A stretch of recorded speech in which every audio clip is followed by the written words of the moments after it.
Good afternoon and thanks for joining us right here on Midday Kentucky, everyone. Well, it's not Friday Eve, it's Thursday. Do you call that Friday Eve? Friday Eve. What I do know is Thursday is the night to watch ABC 36 for TGIT.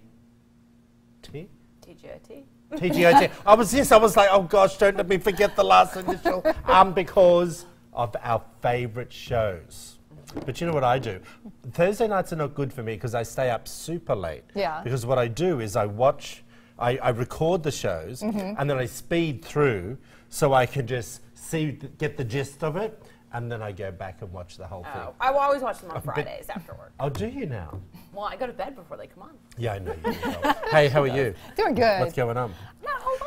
Okay, we've got some interesting topics to talk about a little bit later on in the top of the show.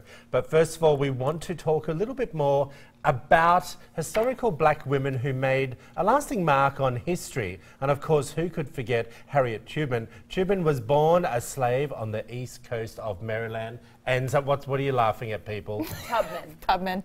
Okay, thank you for allowing me to make a fool of myself. Well, you only said it once. Thank If you said it again, I know, I could you. see you both laughing. And I'm thinking, okay, I've mispronounced someone's name. I was going to tell you if it happened. I was going to Okay, correct you coast of Maryland, and suffered through harsh conditions. She later became famous as a conductor on the Underground Railway during the 1850s. And Tubman. See, now it's going to be stuck. Escaped slavery in the 1849, and regardless of the bounty on her head, Tubman returned to the South almost 20 times to lead her family and hundreds of slaves to freedom throughout the Underground Railroad. One of the bravest women in history. Yeah, Impressive. We also want to highlight this afternoon Daisy Bates. She was a journalist, a civil rights activist, and she underwent economic, legal, and physical intimidation to pave the way for racial equality. Her most notable act of equality was her hand in the integration of public schools in Little Rock, Arkansas. She went on to become a major supporter of the National Association for the Advancement of Colored People. There it is. And last up, we have a woman who made her mark on the world of rock and earned herself the title of Godmother of Rock and Roll. Sister Rosetta Tharpe. Tharpe is credited with popularizing gospel music among black and white audiences during the 30s and 40s. Tharpe would play in churches and secular clubs, sharing her talents with the world. Tharpe toured up until her death in 1973. I've never heard of her. She's awesome, amazing, amazing. Have you heard her music? Yes, I have. She's is fantastic. she like really rock and roll? It's the early version, gospel. you know. Okay. More of a gospel bend to it, but I mean, kind of a blues. I mean, she was all over. I mean, she was a fantastic artist, especially at that time during that era. It's amazing. And you being the rock and roll queen of Kentucky. Yeah, that's me. Don't you think? Yeah, sure. I just like making you go red. Yeah. I don't know why. It just makes my afternoon. Hey, I just thought this was really interesting. And there were a couple of stories in here that I didn't feel were real, which we didn't put up. But they are some random facts that people don't know, okay, about things about necessarily in America, or I just saw them and I thought it'd be really interesting to share. Okay. Ketchup was sold as a medicine in 1830, 30 years before Heinz started bottling up and selling the stuff as a condiment. An Ohio physician, Katie, named Dr. John Cook Bennett, threw the tomato-based product was as good as Pepto-Bismol. He said it could cure diarrhea, indigestion, and even concentrated ketchup into a pill form to sell to the stomach achy masses. I didn't know that. Interesting. Maybe if you drink a bottle of it, you'll get diarrhea. I would think the acid level would be so high in it would upset your stomach. Another one which I thought was interesting, Robert Todd Lincoln, Abraham Lincoln's son, was close to proximity to 3 out of 4 presidential assassinations. Lincoln, his parents' eldest son, was supposed to be at Ford's Theater with his mum and dad the night the president was assassinated, but he stayed back at the White House less than a mile away. Instead, 16 years later, he watched President James Garfield get fatally shot at 6th Street train station in Washington, D.C. Even weirder, Lincoln was at the Pan American Exposition in Buffalo, yep. Yes, in Buffalo, New York, when President William McKinley was assassinated in 1901. I hope they're not implying that he could be part of all of this. Wow. Fake news maybe I just spread just then. Hey, and the next one, this is really interesting. If you're being violent or drunk in Japan, the police will get a futon and roll you into a burrito. In fact, Japanese police officers are rarely known to use guns or violence at all. So if you're acting drunk or acting violent, they're going to wrap you up in the futon and carry you over to the station to calm you down instead of potentially instigating more hostilities. I love it. Do you like that? I do. I think I sort of like that one. I don't believe it, but Oh, you don't? no. You think that's fake? I think maybe it's happened, but I don't think that that's just what like they common do. practice. Because you could just arrest people or put them in a straitjacket till they calm down. I don't know. I don't think they roll you up in a futon, but good idea. Oh. I just don't think that really happened. Okay, well maybe you won't believe this one either. All mammals take about 12 seconds to poop regardless of size. That's fact, they say. Okay. Yeah, number 5. Never thought about that Neither before. had I. Number 5, let's just move this along. And then, Miami is the only major US city founded by a woman. Does anyone know if that's incorrect or true? I don't know. I couldn't find anything different on the internet when I looked at it. Yeah. And what I thought this was really interesting.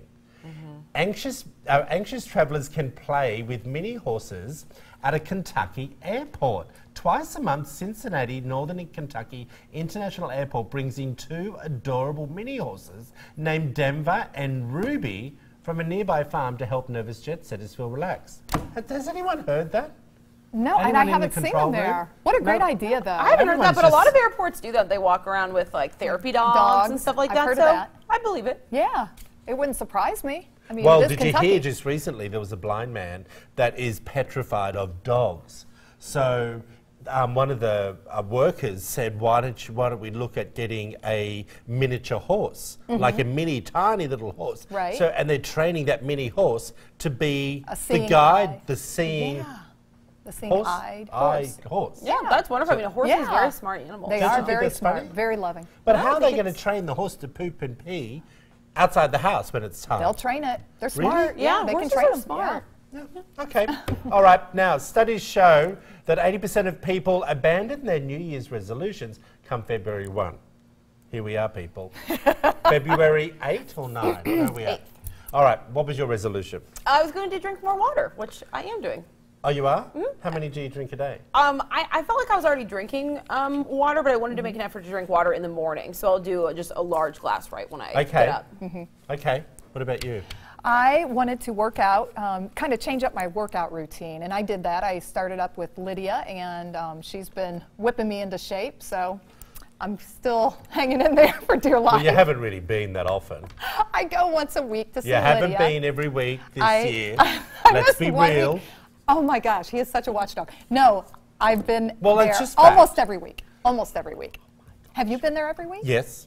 Every week? Absolutely every week. I don't go as much as I pay to go, but I do go every week. Okay. No, I've never missed a week. Good. But I Good might for miss you. twice. Now out I of do that work 3 out. times. I do work out in another gym too. We know I you do do. both. So Yeah, that's good. you know. Job. Well, Daddy Mail Online asked 2 top personal trainers their advice for staying focused on fitness goals and how to get back in the groove if you've already given up on them, from reevaluating your goals and managing your stress. You ready to this one? To having more sex. They revealed their most unusual and effective ways to stay focused even after January. Studies show that 80% of people abandon their New Year's resolution. Now, here's the saying: change your resolutions to concrete goals. So, Katie, if they're saying change it, you're going to have to drink more water? No, I think it's just saying if mine already is fairly concrete, that it was the morning water that I wanted. Yeah. I think if I had the general goal of just drink Yeah. more water, an example would be I will do it by every morning drinking 16 ounces. And that's a Gotcha. concrete But a image concrete and thing that you Well, wanna they do. were saying the next one, which is, I guess, I don't know whether that's a New Year's goal, whether you keep this up. You say on New Year's Eve, hey, I'm going to have more sex this year. Is that a goal? I don't know. This is what they're saying, that if that was your goal, to reevaluate it, now we need to worry about it now, because February mightn't have got into bed as much as we thought we were going to. I don't know. I don't know. Do you know what I mean? They're saying it's get a good workout partner. That's what they're saying is, get it all happening. Number 3, let's bring that one up as well. Reason your goals. Reassess your goals to find out what's not working. I was just saying before we're off camera, it was probably, what, 3 weeks ago that I said I was going vegan? I am struggling now. And it wasn't a resolution, but I feel it is, in a way. Okay? I'm feeling a little bit But you're tough on hanging that in one. there. I mean, you're Well, I'm ready for one of those about cookies that we're about to talk about. Have we got one more, Sam? One more resolution that we needed to look at? Look at yourself in the mirror naked. No. To what? Shame yourself? I don't like that at know. all. That's what they're saying to do. These two top personal trainers are saying to kick you in the butt and get you going again. Manage stress and don't be too hard on yourself. Well, that's, to me, contradicts itself. I like the looking at yourself in the mirror. Let's just say you have a weight loss goal, all right? And you have not been doing it. Yeah. Okay, then you look at yourself in the mirror. Then the fifth one, it says don't be too hard on yourself. Right. I'm not saying that these are correct people. I'm just saying this is the story. Right, right. And I'm thinking, should we be listening to that? I think the looking in the mirror, it's almost like body shaming yourself. I don't like that. I don't like that. I like the concrete But you look ideas, in the mirror though. every day. Right, I do, and everybody does. But it's, being critical of your body like that, I think, that just plays into everything that society is already doing to us anyway. I feel like the concrete goals is really what the main gist should be. If you've got a concrete goal, like, losing 10 pounds in 2 months, that's a realistic goal. You can achieve it. And that's something that you can chip off every single week. You can tick off, how many pounds you've lost and follow that. As long as it's a concrete thing that you can see and really grab onto. I just think. But do we put too much pressure on ourselves? We do. Of course we do. To worry about goals and I don't like resolutions, and that's why this year I just picked something easy. Drink a glass of water in the morning. So I'm not personally hard on myself with resolutions like that because I don't make them. But I don't know. Well, should you then? No, I don't think I should. Okay, my friend Katie, we are talking about dating men under 30. Yeah, this was interesting. I saw this blog post online. Well, I'm going to tell you the story. So the dad says he's teaching his daughters not to date men under 30 unless you just want them for sex. He says no men are capable of selfless love until after 30. Really? Why does he have the cutoff like right at 30? Why isn't it like 28 so or how old were you 32? When you met Doug? And did you feel that he was mature? I was 27 when I met Doug. I did feel like he was mature. He was very mature. He's 27 also? I know you're similar age. he's a year younger than me. Okay. So he, Well, he was a journalist then, or?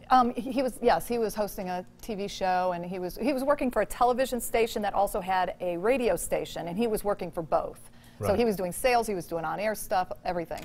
And so that's where we met. He was very mature for his age, I felt like. And I think that's part of why I was really attracted to him, too. Because I had been dating before I met him and was currently dating when I met him. And so I kind of like kicked a lot of those guys to the curb it's when true. I met him. I think all of my male friends, I'm 28, I'm almost 29, and I think of my male friends or family members even in my life that are mid-20s, I wouldn't set them up with any of my friends. Not that they're dogs or anything, good people, but I just don't think are ready for that. You know, they're not I'm glad mean. They're not dogs. But you know what I mean? I think that I'm not labeling mid-20s as like a player. I just don't think that they're ready for that type of relationship where I think women become a little I think so too. I was ready. But I think we all know that men, under 30 are still getting their career together, still, beating off the boys' weekend away, sowing their and things oats. like that. And I think at 30, they sort of think in their heads that, geez, now it's time to become more realistic. All right, maybe I think like the people you date have always been over 30. Yeah. I've dated some younger people in their 20s, and one of them at the time, Cameron, he, as I said to you, was not the most beautiful person in the world, but mentally he was the editor of a magazine, one of Australia's biggest magazines. Everything was together. Yeah. But I have to say, in the relationship, he really sucked. Yeah. Do you know what I mean? Like, he wasn't good in that part of his life. Yeah, He yeah. was great in everything else. I don't know. Well, I also feel like men sometimes, this is a generalization, feel that they need more life steps checked off before they're ready for that serious relationship. Yeah. Want the Good call. career, be in the right place Yeah. before the relationship. Yes. Where I think women are more open to building that together. No, you're Yes. right, I actually. don't know. Yeah, That's I a think good- so too. Voice of reason again, Katie. Thank you so much. Hey, up next, everyone, we have a tasty segment. Learn how you can grab your favourite box of Girl Scout cookies. You're watching Midday Kentucky, everyone. Reevaluate your goals.